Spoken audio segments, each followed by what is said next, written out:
नमस्कार। All India student federation है सब की तरफ से इस प्रेसिडेंशियल डिबेट में आए हुए आप तमाम लोगों का क्रांतिकारी इस्तकबाल करता हूँ, आपको लाल सलाम पेश करता हूँ। दोस्तों, ये चुनाव ऐसे माहौल में हो रहा है जब लिंगदो लगातार इस कैंपस में बना हुआ है। लिंगदो जब इस कैंपस में बना हुआ है उसका हश्र क्या है आप देख लीजिए। दुष्यंत कुमार कहते हैं कि कहाँ तो तय था चिरागा हर एक घर के लिए, कहाँ चिराग मैसर नहीं शहर के लिए। आइसा के प्रेसिडेंशियल कैंडिडेट यहाँ आकर के कहते हैं कि इस यूजीबीएम में आपका हम क्रांतिकारी स्वागत करते हैं। उनको इतना भी नहीं पता है कि ये यूजीबीएम नहीं, ये प्रेसिडेंशियल डिबेट है।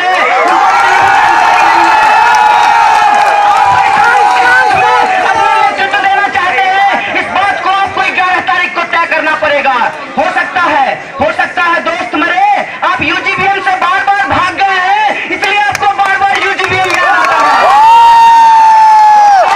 लिंगदो ने इस कैंपस के पॉलिटिक्स को बर्बाद किया है। आप देखिए, जब आज चुनाव हो रही है तो आरएसएस की तरह हमारे सारे वामपंथी संगठन शक्ति प्रदर्शन कर रहे हैं, 250-300 का जुलूस निकाल रहे हैं, लेकिन किसी सवाल पर जब प्रोटेस्ट होता है तो वहां पे 20 आदमी 25 आदमी नहीं होता है।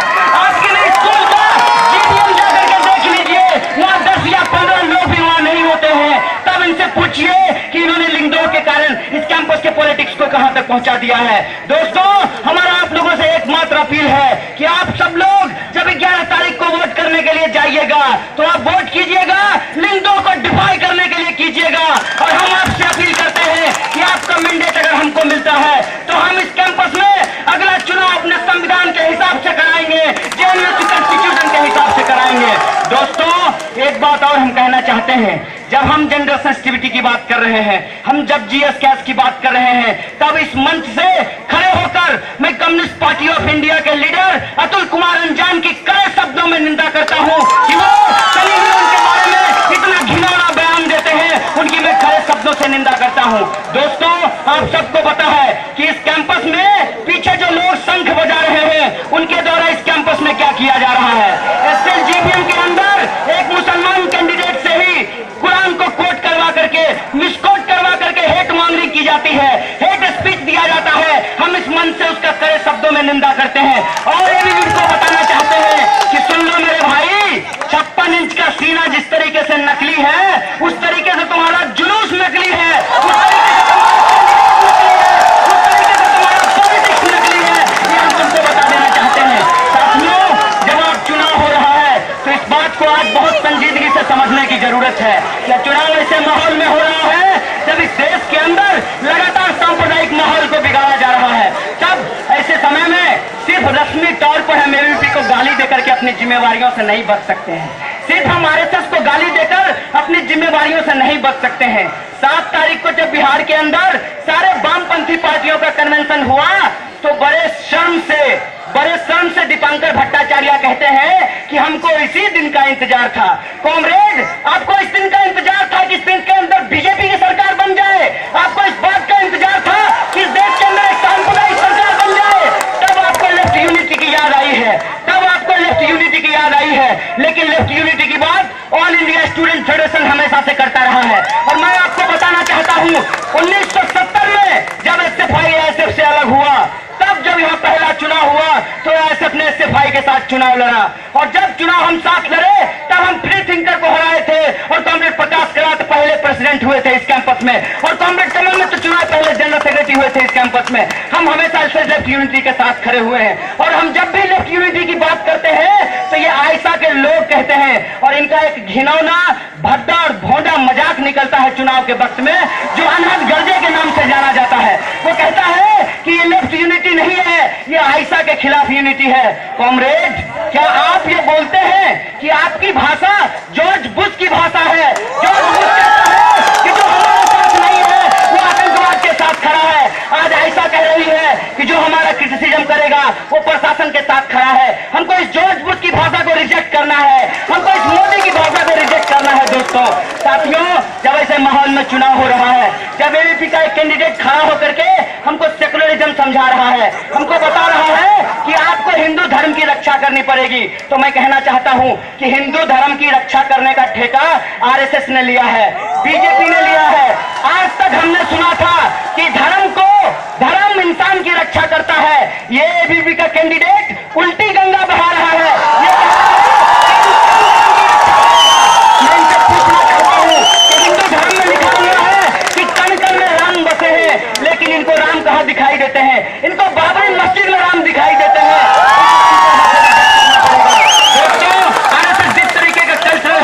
कैंपस में बनाने की कोशिश कर रहा है, उस कल्चरल हेजेमनी को हमको चैलेंज करने की जरूरत है। और जब हम उस कल्चरल हेजेमनी को चैलेंज करेंगे, तब हम इनके पॉलिटिकल प्रोपेगेंडा को खारिज करेंगे। तब हम इनसे पूछेंगे कि आप हॉस्टल बनवाएंगे, आप हॉस्टल बनवाइए, बहुत अच्छी बात है, लेकिन स्मृति ईरानी जो फंड कट कर रही है उसके बारे में भी आपको बोलना पड़ेगा। जब हम एनसीएम की बात करेंगे, तब हम महंगाई की भी बात करेंगे। जब हम यहाँ पर बेटर हेल्थ फैसिलिटी की बात करेंगे, तब हम न्यू लिबरलिज्म की बात करेंगे। आप देखिए कि किस तरीके से 3 साल के बच्चे का लाश समुद्र की तट पर टकरा रहा था। ये कौन सी व्यवस्था है? कोका कोला अवैध रूप से भारत के मार्केट में आएगा, लेकिन एक भारतीय अमेरिका अवैध रूप से नहीं जा सकता है। एक सीरिया का शरणार्थी अमेरिका नहीं जा सकता है, यूरोप नहीं जा सकता है। आप देखिए रोहिंग्या मुसलमान किस तरीके से समुद्र के अंदर वर्षा का पानी पीकर अपना जीवन गुजार रहे थे। उनको कोई भी देश शरणार्थी बनाने के लिए तैयार नहीं था।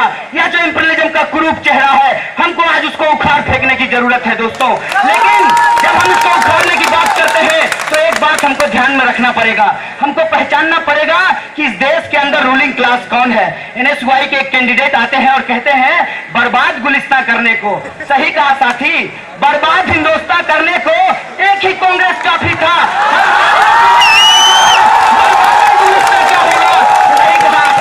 यहाँ पे खड़ा होकर के आप हॉस्टल की बात और एमसीएम की बात कर रहे हैं। बीजेपी और कांग्रेस में आपाधापी चल रही है कि नॉर्थ ईस्ट मिनिस्ट्री से पैसा कौन लेकर आया। पहले तय कर लो यार, पैसा कौन लेकर आया? पैसा ना तुम्हारे बाबूजी का है ना तुम्हारे बाबूजी का है, देश की जनता नहीं है। साथियों, आज ऐसे माहौल में जब चुनाव हो रहा है, देश के अंदर जब इस तरह की शक्तियां काबिज है, तब हमको अपनी जिम्मेवारी समझनी होगी। लेकिन ये बड़े शर्म की बात है कि जब लेफ्ट को यूनाइट होना था, कि लेफ्ट आज टुकड़ों में बटा हुआ है। आज मुझे इस चुनाव में समझ में आया कि कम्युनिस्ट पार्टी इस देश के अंदर क्यों टूट गई। क्योंकि एक कम्युनिस्ट पार्टी होती तो एक ही जनरल सेक्रेटरी होता ना। जैसे जेएनयू में एक ही प्रेसिडेंट हो सकता है, लेकिन दोनों को प्रेसिडेंट बनना था। बीएसएफ से भाई दोनों को प्रेसिडेंट बनना था, लेकिन उन्होंने यूनिटी नहीं किया। दोस्तों, इस तरह के सेक्टेरियन पॉलिटिक्स को हमको रिजेक्ट करना पड़ेगा। और ये जो आइसा के लोग हैं, इनसे जरा पूछिए कि लेफ्ट सेक्टेरियनिज्म क्या होता है। बिहार विधानसभा के अंदर ये लेफ्ट यूनिटी की बात कर रहे हैं, लेकिन इस कैंपस में इनको लेफ्ट यूनिटी अच्छा नहीं लगता है। कोई बात नहीं है मेरे दोस्त, इस देश की जनता तय करेगी, इस देश की शोषित जनता तय करेगी कि लेफ्ट यूनिटी कहां होगा। और मुझे लगता है लेफ्ट यूनिटी इस देश की सड़कों पर होगा। इस देश के आम आवाम लेफ्ट यूनिटी को तय करेगी। दोस्त, जब ऐसे माहौल में चुनाव हो रहा है कि एक तरफ ये सेक्टेरियन लेफ्ट है और दूसरी तरफ ये सपोले हैं, ये आरएसएस के सपोले हैं, इनको कुचलने की जरूरत है।